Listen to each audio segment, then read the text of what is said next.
और जिस तरीके से वो गद्दा तकिया लेकर के अपना रात भर वहीं सोना, तो अब एक आध गद्दा अलग कर लीजिए आप, मतलब तैयार है आप। वो उस लेवल की शिद्दत आप दिखेगी, क्योंकि संजय सिंह जेल में है, उस लेवल की शिद्दत दिखेगी आपकी तरफ से। वो अभी तक लोकसभा के अंदर सांसद बन के बैठा है, प्रधानमंत्री जी के बगल में बैठता है। ऐसी सिचुएशन में आके पड़ जाते हैं कि अगर आप लड़े ना, आप सवाल ना उठाएं तो आप क्या करें। तो मेरे को तो स्मृति ईरानी जी से बहुत सारे सवाल हैं। मुझे दिखेगा तो मैं क्या करूँगी, मुझे पता नहीं है। गुस्सा तो मेरे अंदर बहुत है। I don't know what I will do, but I know for sure that उस आदमी की जगह जेल है।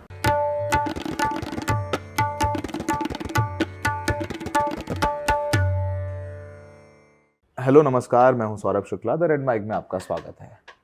आपने मेरे को हमेशा बहुत सीरियस बातें करते और सवाल उठाते नज़र से देखा होगा, और आप सोचते होंगे कि ये आदमी कितना सीरियस है। आज हम जिनसे बात करने वाले हैं वो भी वैसे ही हैं। आपने उनको जो है धरना प्रदर्शन करते, लड़ते भिड़ते, अनशन करते, महिलाओं के लिए आवाज़ उठाते हुए देखा होगा।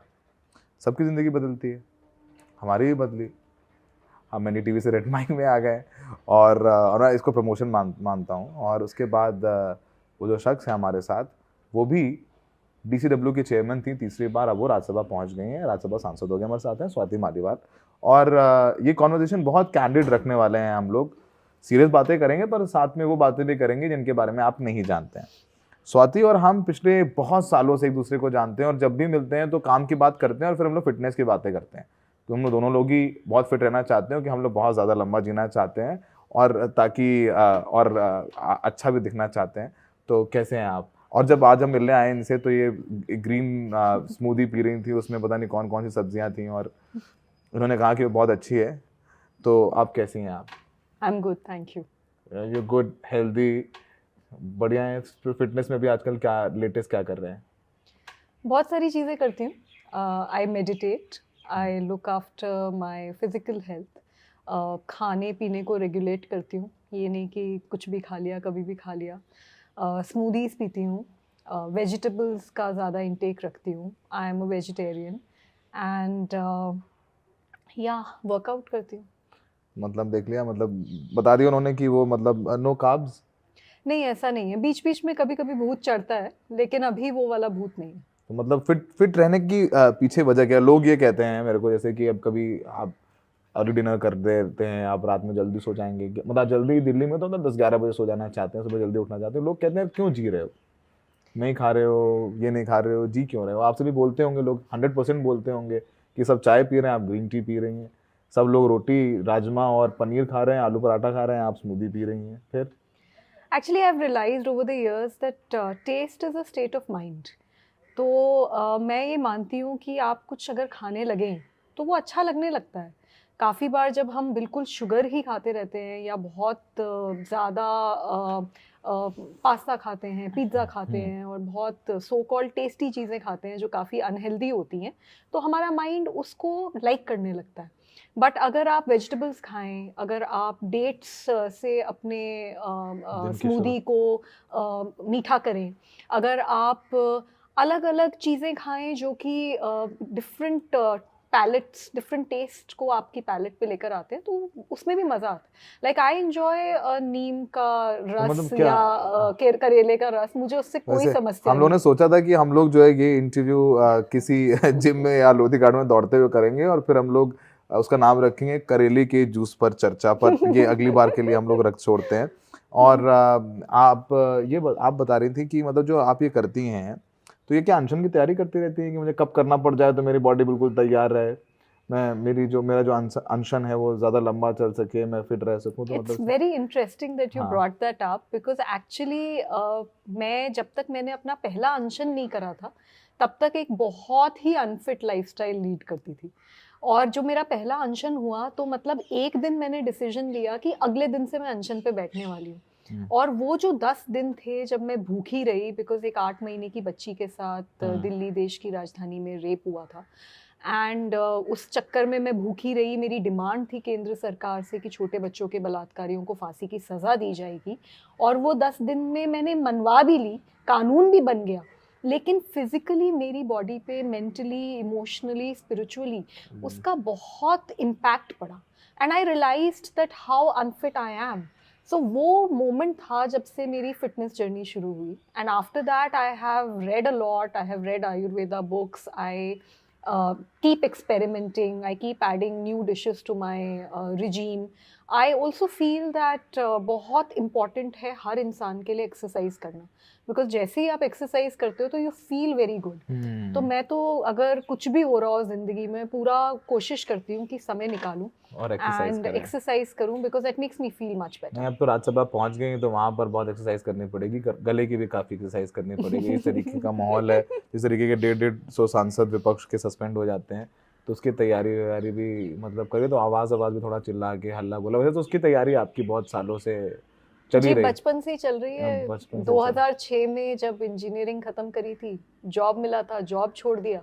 अरविंद केजरीवाल जी से उस समय मिली अच्छा, थी. ये सवाल बताइए, आप की जो जो जो एक्टिविज्म से फिर पॉलिटिक्स, एक्टिविज्म कब शुरू किया, क्या उम्र थी आपकी उस वक्त? जी वही बता रही थी, 2006 में 22 साल की थी और तब से आंदोलन कर रही हूँ. उस समय मैंने अपना घर छोड़ा, 7 साल तक झुग्गी में रही. सुंदर नगरी में झुग्गियाँ हैं, वहाँ पे रहती थी. और राशन की लड़ाई, सूचना के अधिकार की लड़ाई, अरविंद केजरीवाल जी के नेतृत्व में ये सारी लड़ाइयाँ लड़ी हैं. महिला उत्थान पे काम किया. उसके बाद इंडिया अगेंस्ट करप्शन की कोर कमेटी की सबसे यंगेस्ट मेंबर बनी और पूरे करप्शन के खिलाफ आंदोलन को पूरा देशव्यापी जो अन्ना हजारे जी और अरविंद केजरीवाल जी का आंदोलन था, उसमें बहुत अच्छे से भागीदारी निभाई. फिर 2015 में दिल्ली कमीशन फॉर वुमेन की चेयरपर्सन बनी. 9 साल हो गए. उसको भी एक एक्टिविस्ट मोड में ही मैंने चलाया, क्योंकि 9 साल में 1,70,000 केसेस पे हमने सुनवाई करी. पुरानी चेयरपर्सन ने 8 साल में एक केस पे सुनवाई करी थी. तो बहुत मेहनत करी है, बहुत तपस्या करी है, और पीछे देखती हूँ तो संघर्ष ही संघर्ष दिखता है. संघर्ष ही संघर्ष दिखता है, और आगे भी संघर्ष दिख ही रहा होगा. ठीक है, राज्यसभा अच्छी बात है, आप हैं. और वो जगह है जहाँ पर, वो सबसे लेजिट जगह है देश की, जहाँ पर आपकी बात उन लोगों तक जाती है जो कानून. आप तो वो बाहर से प्रदर्शन कर रही थी, आप अंदर जो कहेंगे वो सब ऑन रिकॉर्ड जाता है, बुक्स में जाता है. प्रधानमंत्री भी होंगे, गृह मंत्री भी होंगे, वो सारी चीज़ें हैं. अब आप चूंकि शपथ भी ले चुकी हैं, सेशन चालू है, आपकी प्राथमिकता क्या होगी? बहुत आम सवाल है, लेकिन फिर भी आदमी सोचता है कि जाकर के मेरी सारी चीज़ें, जाहिर सी बात है पार्टी जो डिसाइड करेगी. और जिस तरीके से आम आदमी पार्टी में संजय सिंह ने वहाँ पर, हम लोग कहते थे कि संजय जी जब हाउस शुरू होता था, संजय जी से कहते, संजय जी क्या गद्दा वद्दा लेके जा रहे हैं, आज वहीं पर सोना है. तो उस तरीके का आम आदमी पार्टी का वहाँ पर काफ़ी राज्यसभा में आप लोगों की आवाज़ रही है. प्राथमिकताएं क्या होंगी आपकी? मैं एक्टिविस्ट थी, एक्टिविस्ट हूँ और एक्टिविस्ट रहूँगी, और ज़मीन से जुड़े हुए सारे मुद्दे उठाऊँगी. मेरे बहुत सारे सवाल हैं. मेरे मन में बार बार ये सवाल उठता है कि हर घंटे देश में 51 FIR रजिस्टर होती हैं क्राइम्स अगेंस्ट वुमेन और चिल्ड्रन के खिलाफ. तो कोई कुछ करता क्यों नहीं है? 8 महीने की बच्ची के साथ दिल्ली देश की राजधानी में रेप हो जाता है. 85 साल की महिला, 90 साल की महिला के साथ रेप होता है, पर कोई आवाज़ ही नहीं उठती. तो मेरा ये सवाल है कि क्यों ऐसा देश में सिस्टम नहीं बनाया जा सकता जिसमें हर हाल में सजाएं हो, तुरंत सजाएं हो, प्रोसेस द्वारा सजाएं हो, जिससे कि लोगों के अंदर कुछ डर बैठे. क्यों बिल्किस बानो के रेपिस्ट्स को छोड़ दिया जाता है? क्यों वो ब्रिज भूषण, जिसके खिलाफ Olympic winners, wrestlers, female wrestlers ने सेक्सुअल हैरेसमेंट का केस किया है, वो अभी तक लोकसभा के अंदर सांसद बन के बैठा है, प्रधानमंत्री जी के बगल में बैठता है.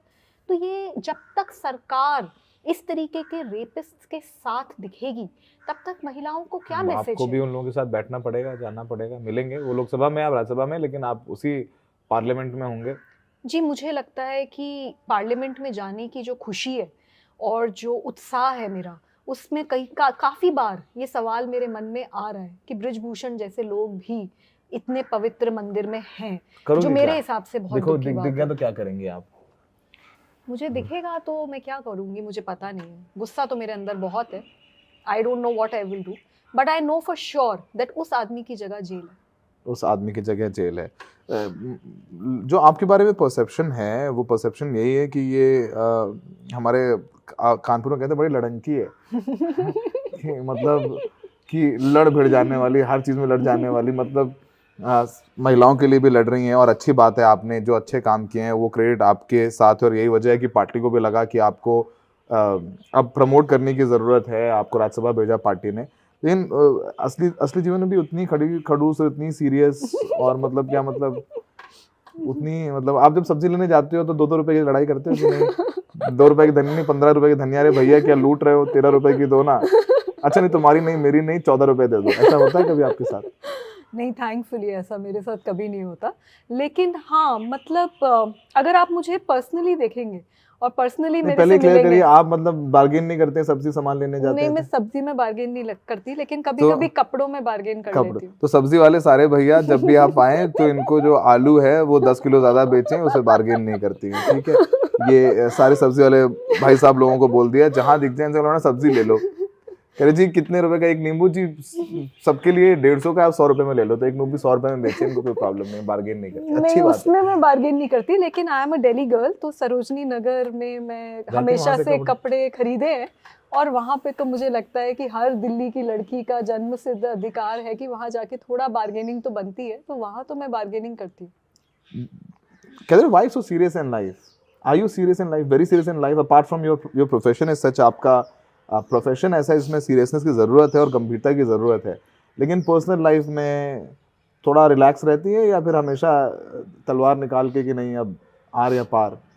एक्चुअली अगर आपने जिस बच्ची 8 महीने की बच्ची जिसके साथ रेप हुआ है, जब आप अस्पताल जाते हो और उसके खून से आपके हाथ सन जाते हैं, तो आप चाहे कितने भी फन लविंग हो, तब भी आपके अंदर एक ऐसी सीरियसनेस आ जाती है जो चाह के भी मुझे नहीं लगता कभी ख़त्म हो सकती है। So I have personally also on a personal level, I have come from a family which was dysfunctional. उसके बाद मैंने अपना घर छोड़ा, मैं 7 साल तक झुग्गी में रही। उसके बाद ये महिला आयोग के दौरान हर दिन हमने 500 महिलाओं के केसेस डील करे हैं। जीबी रोड में घुसी, वहाँ से बच्चियों को बचाया। इस तरीके की बहुत सारी महिलाएं और बच्चियों के साथ मेरी ज़िंदगी अब जुड़ गई है। उनका दर्द मेरा दर्द बन गया है, तो वो दर्द मेरे अंदर बहुत ज़्यादा है, तो वो मुझे सीरियस बनाता है। बट दैट सेड, मुझे ऐसा लगता है कि दिल्ली महिला आयोग की जो मेरी जर्नी रही है, when I entered the Delhi commission for women, I was only an activist. Now, when I have come out of the Delhi Commission for Women, I'm also a human being and a woman. मैं अपने आप को बिल्कुल अलग तरीके से देख पा रही हूँ, क्योंकि मैं बहुत स्ट्रॉन्ग महसूस कर रही हूँ अपने आप को। जब मैं महिला आयोग में घुसी थी तो मैं बड़ा सोचती थी कि लोग क्या कहेंगे, फला क्या कहेगा, मुझे इस तरीके के कपड़े पहनने हैं, मुझे ध्यान रखना है, मुझे पॉलिटिकल थॉट प्रोसेस मेरी क्या रहेगी, कोई मुझसे गलती ना हो जाए, मैं कुछ ज़्यादा ना बोल दूँ, कुछ कम ना बोल दूँ। मैं बहुत नपा तुली ज़िंदगी जी रही थी। लेकिन जब तक मैं महिला आयोग में रही, मैंने ये रियलाइज़ किया कि एक एक महिला जिससे मैं मिली, उसने मेरी ज़िंदगी को बहुत सुधारा, उससे मुझे बड़ी शक्ति मिली। तो आज मैं वो महिला हूँ जिसको मैं बहुत प्यार करती हूँ। I am very fond of who I am, I am very fond of who I have become, and I have worked very hard for becoming this comfortable in my own skin. And today, I'm very proud of the fact that one of the biggest achievements of me is that I really like who I am. तो मैं अब उस जगह पे पहुंची हूँ जहाँ मैं अपने आप को बहुत पसंद भी करती हूँ। मैं रेगुलर मेडिटेशन करती हूँ, विपश्यना, इनफैक्ट मैं विपश्यना अभी के करके कोर्स आई से हैं? ही वापस आई और मुझे पता चला कि प्रमोशन हो गया। एंड क्या बोला आपको? अरविंद जी का फोन आया? हाँ जी, मेरे को फ़ोन आया, क्या मुझे बोले? बुलाया गया। हाँ क्या बोले वो? मुझे 1 जनवरी को बुलाया गया और मुझे बोला गया कि आपको राज्यसभा भेज रहे हैं। ऐसे बोला, ऐसे नहीं, कैसे बोला? बोला कि क्या बोला? मुझे यही बोला। ऐसे कि आपको, मैं तो फिर भी नॉन सीरियस हूँ, अरविंद जी तो बहुत ही सीरियस नहीं है। आप भी सीरियस है, अरविंद तो जी भी बहुत सीरियस है। वो उन्होंने तो मुझे बस बिठाया सामने और उन्होंने बोला कि आपको राज्यसभा भेज रहे हैं। तो मैं बहुत खुश हुई, क्योंकि 9 साल हो गए हैं और मैंने अपनी पूरी ज़िंदगी, पूरी तपस्या के साथ, पूरी शिद्दत के साथ काम किया। हमने जो देखा है उन्होंने कि काम दिया उसको मैंने अपनी बहुत निडरता से निभाया। मेरे को और याद है जब इनफैक्ट आप अनशन कर रही थी, एक वो लंबा अनशन था जो जी, वहां पर हम और कुछ पत्रकार साथी गए भी और बोला भी कि अनशन बंद कर दो, और अब तबीयत जी, खराब हो रही थी, आपका बीपी बहुत डिप हो रहा था, आपने बोला नहीं ये मेरे तुम्हारे बारे में नहीं है, आई रिमेम्बर। तो आपने ये 9 साल बहुत संघर्ष करके आप यहाँ पर पहुंची हैं। तो वो अरविंद केजरीवाल जी ने ऐसे ही कह दिया कि नहीं अभी, अब फिर सीरियस हो गए ना, आपने बोला कैंडिडेट करेंगे, फिर आप सीरियस हो गए हो। तो मैं भी सीरियस सवाल पूछूं आपसे फिर? नहीं नहीं नहीं, मैं बिल्कुल आपको तो सच बात तो पता है। अरविंद जी को फिर आपने कोई अब क्या ही बोलेंगे उनके सामने, अब आपके बॉस हैं वो, तो फिर नहीं, मैं कुछ अरविंद जी की बहुत इज्जत करती हूँ। उन्होंने मुझे बुलाया, उन्होंने 1 जनवरी को मेरे को ये बहुत हैप्पी बड़ा new year. Happy new year gift दिया। और जब उन्होंने बोला तो फ्रैंकली मुझे विश्वास भी नहीं हुआ, तो मुझे 2 बार उनसे पूछना पड़ा कि आप क्या कह रहे हैं, मैं ठीक से समझ नहीं पा रही, तो अभी दिल्ली से आप कह रहे हैं मैं जा रही हूँ? तो उन्होंने बोला हाँ। और मैंने बस एक ही बात बोली कि देखिए, आपको पता है कि मैं हमेशा पहले एक्टिविस्ट रहूँगी और उसके बाद मैं महिला आयोग की अध्यक्ष बनी, या उसके बाद मैं अब एमपी बन रही हूँ। And he said that this is something that the entire party appreciates. And उन्होंने ये भी बोला कि पार्टी में बहुत लोगों का उनके पास कॉल भी आया, उनको मैसेजेस भी आए कि स्वाति को इस बार राज्यसभा जाना चाहिए। And I am very proud of being the first woman MP from आम आदमी आदमी पार्टी। पार्टी। एंड जो भी मुझे काम दिया गया है उसको मैं पूरी शिद्दत से मतलब निभाऊंगी। आपको पहचान बनाने की जरूरत तो है नहीं वहां पर, मुझे लगता है कि जिस तरीके से आप रही हैं, और वहां पर संजय सिंह जैसे लोग अभी तो जेल में हैं, और जिस तरीके से वो गद्दा तकिया लेकर के अपना रात भर वहीं सोना, तो अब एक आध गद्दा अलग कर लीजिए आप, मतलब तैयार है आप, वो उस लेवल की शिद्दत आप दिखेगी, क्योंकि संजय सिंह जेल में है, तो उस लेवल की शिद्दत दिखेगी आपकी तरफ से?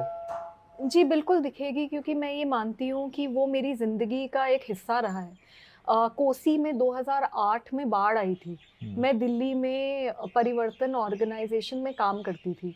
एक दिन मैंने डिसाइड किया और मैं उठ के चली गई, और वहाँ पे बाढ़ पीड़िताओं के बीच में बाढ़ राहत के लिए मैं 4 महीने वहाँ पे पड़ी रही। मैंने बहुत काम किया। उसी तरीके से जब पिछले साल मणिपुर में पूरा मणिपुर जल रहा था, मेरा जुरिस्डिक्शन नहीं बनता। फिर भी दिल्ली आप कमीशन फॉर वुमेन का क्या रोल बनता है मणिपुर में?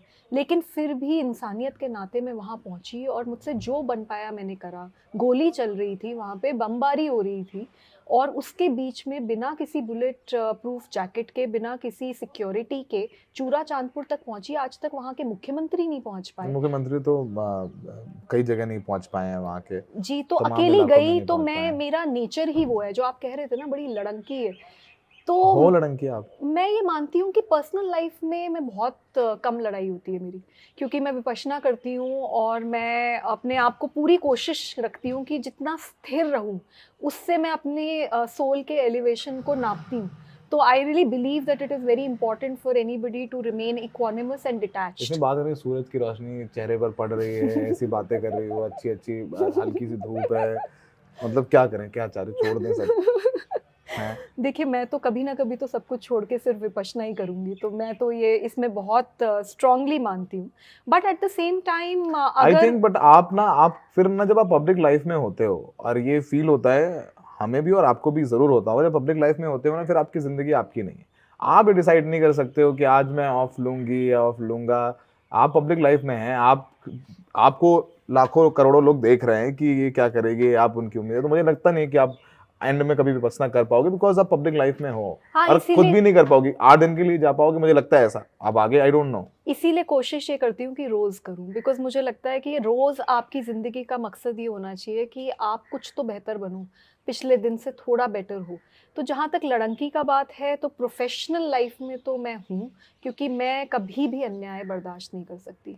वो मेरे बिल्कुल बर्दाश्त से बाहर है। तो जब मुझे दिखेगा, जहाँ मुझे दिखेगा गलत हो रहा है, तो वहाँ मैं लड़ूँगी, और मुझे नहीं लगता कि उसमें कोई भी खराबी है। लेकिन हाँ, definitely in my personal life I like to maintain my आपकी पीस एंड सिबलिंग्स हैं, क्वाइट। भाई बहन है आपके? हाँ, है ना। कौन कौन कौन? 2 बहनें हैं। 2 बहनें। मारपीट होती थी कभी पहले बचपन में? सच सच बताओ, बड़ी हैं छोटी तो हैं? बचपन में छोटी है, हाँ। एक मेरी सगी बहन है और एक मेरी कज़िन है, बट इट्स अ तीनों बहन, हाँ स्मॉल ठीक है, हाँ ठीक है। फैमिली। तो छोटी, जो सबसे छोटी बहन है, वो तो इतनी छोटी बहन है कि वो ही मुझे मार देती है, मतलब उसकी तो मेरी हिम्मत नहीं है, मैं उससे डरती हूँ, मैं उसको नहीं मार सकती। हाँ, लेकिन जो मेरी सगी बहन है, बचपन में तो हमारी मार-पिटाई हुई है, और आज तक मैं उस बारे में सुनती हूँ, और आज तक वो मुझे काफ़ी बार ताने दे देती है कि उस दिन देखो, एक रात कितनी छोटी हैं तुमने, आपसे वो? तुम मुझसे 4 साल छोटी है, तुमने मुझे मारा था। आई थिंक वो इंसिडेंट्स हमारे बीच में 2 या 3 ही रहे नहीं हैं। तो वो, मतलब हम लोग इसको कंफर्म करेंगे, जैसे आपने कहा प्रोफेशनली तो आप लड़की हैं, क्योंकि वो आप अलाइंड हैं उससे, पर्सनली आप लड़की हैं कि नहीं, वो आपकी बहन से पूछेंगे नहीं ये बोल रही पर्सनली नहीं हो। नहीं, वो तो आप किसी से भी पूछ लें, वो आपको सब ये बताएंगे, क्योंकि मुझे ये लगता है कि अगर लड़ाई पर्सनल लाइफ में करनी है ना, तो मैं उसे बहुत डिले करती रहती हूँ कि अच्छा चलो 10 दिन बाद बात करेंगे। I hate confrontation when personal life and in fact even in professional life. But problem ये है कि ऐसी सिचुएशन में आके पड़ जाते हैं कि अगर आप लड़े ना, आप सवाल ना उठाएं, तो आप क्या करें?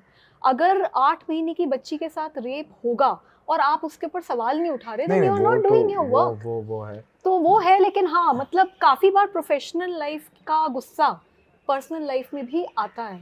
मैं महसूस करती हूँ कि जब रात में आती हूँ, घर आती हूँ, काफ़ी बार वो चीज़ें आप डिटैच नहीं कर पाते, चिड़चिड़े हो जाते हैं आप थोड़ा सा। कभी कभी हो जाते हैं। That is why Vipassana help. So I make sure कि चाहे कुछ हो जाए, दुनिया इधर से उधर हो जाए, नरविन जी भी इसीलिए जाते हैं। Workout and Vipassana is very important. Workout and Vipassana बहुत ज़रूरी है। आजकल क्या सुन रही हैं, गाने सुनती हैं? नॉट रियली आजकल तो, because I am so busy right फिर नाउ। भी आखिरी गाना तो कौन सुना था? I like that song a lot, जो मैं अभी सुन रही थी, कुन फाया कुन। कौन था? अच्छा वो रॉकस्टार का। या तो रॉकस्टार का ऐसे गाना। ऐसे सूफी गाने सुनती हैं? हाँ, कभी कभी। ढिंचिक गाने नहीं सुनते? हाँ, ढिंचिक सुनती हूँ। कौन सा ढिंचिक गाना पसंद है? आई लाइक दुआ लिपा, बिली आइलिश, ये सब अच्छे ओ लगते बिली आइलिश। बिली आइलिश हमारी एक भतीजी है, उसको बहुत पसंद है बिली आइलिश। फिर हमने I googled and then I heard Billie Eilish and she is I think वो मतलब आजकल के जो कौन जेन जी है उसकी वो आइडल है, बट उससे ऊपर भी बिली आइलिश के लोग फैन है। गोविंदा गोविंदा टाइप? नहीं। आपको जज किया जा सकता है इस बात पे। बट दैट सेट, जब इस तरीके के गाने बजते हैं और कोई क्लोज फ्रेंड की शादी हो रही होती नाच है, सकते हैं। तो हम भी नाचते ही हैं। और हाँ। उनमें सबसे ज्यादा मजा आता है, उस समय आप कितने भी बिली आइलिश चला लो, उतना मजा थोड़ी ना हाँ आएगा। वो फिर वो तो अलग ही गाने होते हैं। डाउन द लाइन आप जो 6 साल अब आपके राज्यसभा में होंगे और आपने कहा कि आपके अंदर का वो एक्टिविस्ट हमेशा जिंदा था और वो एक्टिविज्म मैच्योर होता जा रहा है जैसे जैसे जी। आपने बोला कि पहले वो एक्टिविस्ट थे, जब हम महिला आयोग के चेयरमैन बने तो आप एक महिला के तौर पे समझ पाए क्योंकि कितनी जिंदगियां आपने जी जिनके आपने केस सॉल्व किए और इनके लिए संघर्ष किया। इन 6 सालों में आपको लगता है कि जिस तरीके की सरकार है इस समय, जैसे आपका ट्वीट था कि कोटा में एक लड़की ने आत्महत्या करी और प्रधानमंत्री जी सुध नहीं ले रहे हैं, जिस तरीके की सरकार है और जिस तरीके की आरोप सरकार पर लगते हैं कि सरकार विपक्ष को मौका नहीं देती, सुनती नहीं और जो उनको करना होता है करते हैं, रियल मुद्दों पर चर्चा नहीं होती, उन मुद्दों को लेकर के आप किस हद तक लड़ने के लिए तैयार हैं?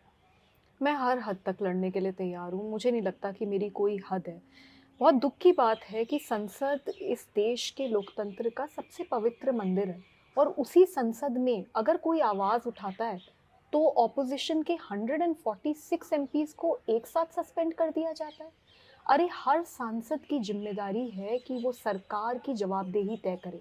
अगर ऑपोजिशन के सांसद को ही ऐसे सस्पेंड कर दिया जाएगा, तो सरकार से सवाल कौन पूछेगा? ये बहुत दुख की बात है।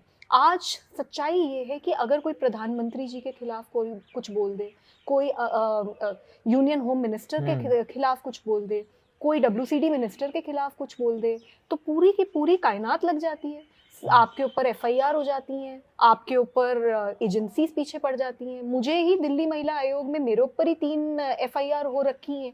तो आप आवाज़ स्मृति उठाओगे। ईरानी भी मिलेंगी आपको? जी, बिल्कुल मिलेंगी, और मैं उनसे बहुत सारे सवाल पूछूंगी, क्योंकि सच्चाई ये है कि इस देश में आज की स्थिति ये है कि लोकतंत्र खतरे में है। आप जैसी अपनी आवाज़ उठाते हो, आप जैसी सवाल पूछते हो, आपके ऊपर FIR कर देते हैं। तो मैं हर हद तक जाने को तैयार हूँ। मैं जेल, अगर मेरे को भेजेंगे तो जेल भी जाऊंगी। वहाँ महिलाएं हैं, वहाँ महिलाओं के साथ मिलके उनके लिए काम करूंगी। डरने वाली नहीं, डरने वाले तो नहीं है, वो तो हमें पता है, सभी को पता है जो आपको व्यक्तिगत तौर पर जानते हो, प्रोफेशनली जानते हैं। स्मृति ईरानी जी के बारे में क्या कहना है? वो काफी, जब विपक्ष में थे, काफी एक्टिव थी, महंगाई से लेकर के तमाम मुद्दों पर मुखर प्रखर रहती हैं और मतलब उनके खिलाफ अगर आप ट्वीट भी कर दें तो शिकायतें बहुत ऊपर तक हो जाती थी, मैं बता रहा हूँ जो जर्नलिस्ट के साथ होता है। तो स्मृति ईरानी जी के बारे में आपका क्या सोचना है? देखिए, जब विपक्ष में थी तब तो बड़ी तो महिला मंत्रालय, अग्रेसिव तरीके से काम करती थी। महिला बड़ा मंत्री उन्हें है वो। गुस्सा भी आता था, बहुत मुद्दे भी उठाती थी। महंगाई का मुद्दा हमें सबको याद है कि किस तरीके से सिलेंडर लेके बैठ गई थी। लेकिन अब जब वो महिला मंत्री हैं, तो मणिपुर नहीं जाती। ब्रिजभूषण उनकी जो वो बैठती है ना, उनके रो के 5 रो पीछे बैठता है। आपने सुना ब्रिजभूषण के खिलाफ उनका एक भी स्टेटमेंट? बिल्किस बानो के रेपिस्ट को इस देश में आज़ाद कर दिया जाता है, ये चुप बैठती हैं। तो ये कहाँ की महिला मंत्री हैं? ऐसी सरकार का फायदा क्या कि महिला मंत्री के पास आवाज़ ही ना हो, महिला मंत्री अपनी बात ना रख सके, महिला मंत्री प्रधानमंत्री जी से पूछ ना सके कि ये चल क्या रहा है। तो मैं नहीं मानती, मैं इस तरीके की पार्टी लाइंस और मैं इस तरीके की ये जो बंदिशें होती हैं, मैं इसको सही नहीं मानती। और मुझे ये लगता है कि हम सब पहले एक महिला हैं, एक एक्टिविस्ट होनी चाहिए और उसके बाद सांसद या मंत्री होनी चाहिए। तो मेरे को तो स्मृति ईरानी जी से बहुत सारे सवाल हैं। देखते हैं उन्हें बड़ा गुस्सा आता है, कुछ भी विपक्ष में कुछ भी हो जाए तो वो बस एक ही नाम लेके गुस्से में पूरा दिन गुस्सा करती रहती हैं। पर इस गुस्से का फ़ायदा क्या है? ये गुस्सा से क्या कंस्ट्रक्टिव होने वाला है? जब आपको काम करने की पावर दे रखी है तब आप काम क्यों नहीं करती? गुस्सा क्यों करती? Pause for 5 seconds. हाँ, तो ये मेरे जो इन्होंने बोला स्मृति ईरानी से बहुत सारे सवाल पूछूंगी, तो ये हमारी हेडिंग है। और एक्टिविस्ट थी, एक्टिविस्ट हूँ और एक्टिविस्ट रहूँगी, ये हमारा थंब का कैप्शन है, मैं अभी से बता रहा हूँ। तो अब ये सारी बातें करी, एक अच्छी बात लास्ट में छोड़ के जाएंगे। कभी घूमने छुट्टी वुट्टी लेते हो? घूमने कहेंगे? हाँ, कभी ले पाती हूँ। सिस्टर शायद आपके अमेरिका रहती हैं, हाँ है ना? एक मुझे याद है एक बार कि आप बोल रही थी कि अमेरिका जा रही हैं, बहुत दिन से बहन से नहीं मिली, वहाँ पर थोड़ा फिटनेस पे और ज़्यादा ध्यान देंगे। पर जब मिले ना, हम लोगों ने काम के बाद में फिटनेस की बात की है कि मतलब मैं अमेरिका जा रही हूँ तो वहाँ पर मैं थोड़ा सा अभी हो गया है तो मैं अभी और करूँगी, अभी मुझे लग रहा है कि ऐसा हो गया, मैंने ये खा लिया था उस दिन। अब तो मतलब तुम नेक्स्ट टाइम मिलोगे तो देख लेना क्या होगा। अभी कुछ दिन पहले हमसे एक मार्केट में मिल गई, तो मतलब ये उस वक्त इतना ज़्यादा आई थिंक फिटनेस पे अभी भी ध्यान दे रही हैं, पर मुझे लगता है कि शायद उन्होंने थोड़ा सा अभी उनको लगा कि नहीं, मैं बहुत ज़्यादा जो हवा के झोंके से ना उड़ जाऊँ ऐसा। तो हमारे साथ जो दोस्त थे उन्होंने कहा कि यार ये स्वाति मालीवाल जी को हो क्या, मतलब इनसे लोग कुछ तो खा लें यार, मतलब हम लोगों को देख करके बेइज्जती महसूस हो रही है। तो मतलब वही बात है ना, फिट रह के कहाँ जाओगे मतलब। But I am doing it for my self, मुझे उसमें मजा यही आता बात है, बोरिंग जवाब दे रहे, मतलब लंबा जीना है ना हम लोगों को। हमने बोला था ना, इस पर बात हुई थी ना हमारी कि हम लोग यही बोलेंगे, हम लोगों को लंबा जीना है। नहीं, ऐसी कोई बात नहीं हुई थी, बट मेरे को ये लगता है कि जिंदगी जितनी भी लंबी हो, एक तो मीनिंग के साथ होनी चाहिए और एक खुश होनी चाहिए। तो हेल्थ एक बहुत इंपॉर्टेंट एस्पेक्ट है और मैं ये देखती हूँ कि महिलाएं स्पेशली अपनी हेल्थ पे बिल्कुल ध्यान नहीं देती। आप आसपास अपनी जिंदगी में किसी भी महिला से देख लीजिए, अपनी माँ को देखिए, वो पूरी कोशिश करेंगी कि फादर ठीक से हेल्दी रहें, बेटे हेल्दी रहें, बेटियां हेल्दी रहें, आसपास सब हेल्दी रहें, लेकिन वो खुद की हेल्थ पे ध्यान बिल्कुल नहीं बिल्कुल। तो मैंने जैसे बताया कि as a woman I have grown, as a individual I have grown. तमाम मम्मियों से क्या कहना चाहेंगे जो हमारी जनरेशन की जो मम्मियां हैं, उनसे क्या कहना चाहेंगे? अब इंक्लूडिंग मेरी मम्मी भी इंटरव्यू देखेंगी, तो ये क्या कह रही हैं? हमारी तो नहीं सुनती हैं, आप ये क्या कह रही हैं वो सुन लीजिए। आप तमाम मम्मियों को एड्रेस करते हुए बोलिए। जी, मैं तो बस यही बोलना चाहूँगी कि अपना ध्यान रखें। हम सबका ध्यान रखती हैं, लेकिन अपना नहीं ध्यान रखती। मैं ये मानती हूँ कि जब हम अपना ध्यान रखते हैं तो हम औरों का ध्यान रखने की हमारे अंदर और भी ज़्यादा शक्ति हो जाती है। So I do that, I look after my mother also, my mother looks after me, and we both try to have a healthy life because I think it is a very important aspect and it's not about how long you will live. I think it is about how healthy you are mentally, spiritually, physically. I think all of these are important aspects. तो please इनकी बात सुन लीजिए। ये वो स्वाति मालीवाल हैं जो बहुत संघर्ष करती हैं सड़क पर महिलाओं के लिए, और आप लोग खुद मजबूत रहेंगे तब आप दूसरों का ध्यान रख पाएंगे उतनी ही मजबूती के साथ। तो इस कॉन्वर्सेशन को एंड करें। कुछ और कहना चाहते हैं आप? नहीं, मैं बस यही कहना चाहती हूँ कि आपने तो मेरे को ऐसे बना दिया कि मैं पता नहीं कितनी फिटनेस फ्रीक हूँ। आई विश मैं इतनी होती। इतना झूठ मतलब ऐसे ना, ऐसे देखो मैं इतनी, मतलब ये सच बात है जो बोला कि हम लोग हमेशा जब भी मिले हैं, भले साल भर में मिले हो, हम लोगों ने फिटनेस के बारे में बात की है। Because you are also a fitness freak. Please explain that as well. Because every time you meet me, all you are talking about is fitness, and I would like to tell everyone that अभी जब ये आए तो ये मुझे बता रहे थे कि अभी मणिपुर से 4 दिन पहले पहले आए हैं, बस मणिपुर में 4 दिन ये एक्सरसाइज नहीं कर पाए, नहीं तो ये रोज एक्सरसाइज करते हैं, रोज दौड़ते हैं। And I think it is so important, I think it is important to talk about all these things, and I think it is important to lead a very healthy and नहीं, आपको आप जब दो जो जैसे आपको फिट रहना पसंद है, जैसे आपने बताया विपश्यना, तो आज आपने विपश्यना के बारे में सब कुछ बताया कि ऐसा ऐसा होता है। तो जब आप दो लोग मिलते हैं तो प्रोडक्ट एक्चुअली में ये प्रोडक्टिव बातचीत है। आप अपने काम के बारे में बातचीत कर रहे हैं, उसके बाद अगर आप ये बातचीत कर रहे हैं कि फिटनेस के बारे में बात कर रहे हैं, हम लोग गॉसिप तो नहीं कर रहे किसी के बारे में कि ये इसने ये किया, उसने ये किया। तो आई थिंक वेरी इंपॉर्टेंट है। और आखिरी सवाल आपसे जाते जाते कि संसद में तो आप हैं और सारी चीज़ें हैं, अभी लोकसभा चुनाव है और वहाँ पर भी एक बड़ी जिम्मेदारी है। आप पॉलिटिक्स के ऊपर भी जाकर के किन मुद्दों का फोकस रहेगा कि आप जब कैंपेन वगैरह करें तो किन मुद्दों को लेकर के आप लोगों को कहेंगे कि नहीं, ये एक वो चुनाव है जिसमें, क्योंकि इंडिया अलायंस में हैं आप लोग प्रिंसिपली और सीट शेयरिंग में बात चल रही है, तो किन चीज़ों को लेकर के आप जनता से बोलेंगे कि नहीं, ये इलेक्शन है, इस इलेक्शन में आपको ये सोच करके वोट देना है? मुझे लगता है कि मैं एक महिला हूँ और जब मैं देखती हूँ कि किस तरीके से भाजपा सरकार सीधे सीधे रेपिस्ट्स के साथ दिखती है, तो सबसे पहली बात तो मैं महिलाओं से यही बोलना चाहूँगी कि ऐसी सरकार को वोट देना मेरे हिसाब से ठीक नहीं है। इसके साथ साथ आप देखिए कि किस तरीके से अनएम्प्लॉयमेंट बढ़ रहा है इस देश में, किस तरीके से पॉवर्टी बढ़ी है इस देश में, महंगाई कितनी बढ़ गई है। तो ये मुद्दे हैं। हमारी एजुकेशन का क्या स्तर है देश में, हेल्थ का क्या स्तर है इस देश में, किस तरीके से जो विमेन हैं वो अभी भी 23% हैं सिर्फ वर्कफोर्स में। विमेन रिप्रेजेंटेशन को देखें तो 14% हैं। बोल दिया गया है कि अगले लोकसभा में उसके बाद देखेंगे, तब एक कानून आ जाएगा, वक्त लगेगा। तो मुझे ये लगता है कि हमारे देश में राम राज्य होना चाहिए, बहुत ज़रूरी है, लेकिन राम राज्य तब आएगा जब महिलाओं की सच में इस देश में पूजा होगी, उनकी सम्मान होगा, जो अभी तो मुझे होते हुए नजर नहीं आ रहा।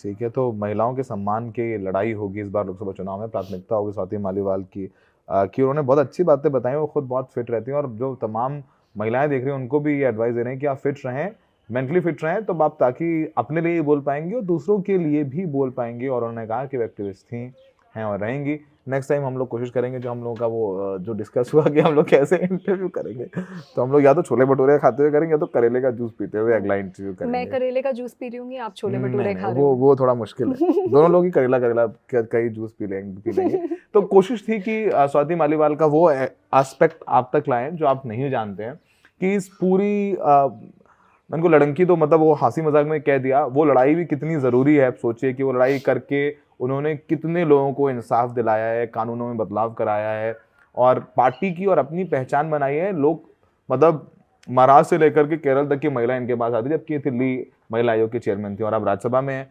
तो अब इनके तेवर भी देखने होंगे और देखना होगा कि कितनी बार ये सस्पेंड होती है और कितनी बार ये धरना करती हैं। तो उस तरह सबके लिए तैयार हो जाइए, ब्रेस योरसेल्फ। हमें देखने के लिए बहुत बहुत शुक्रिया।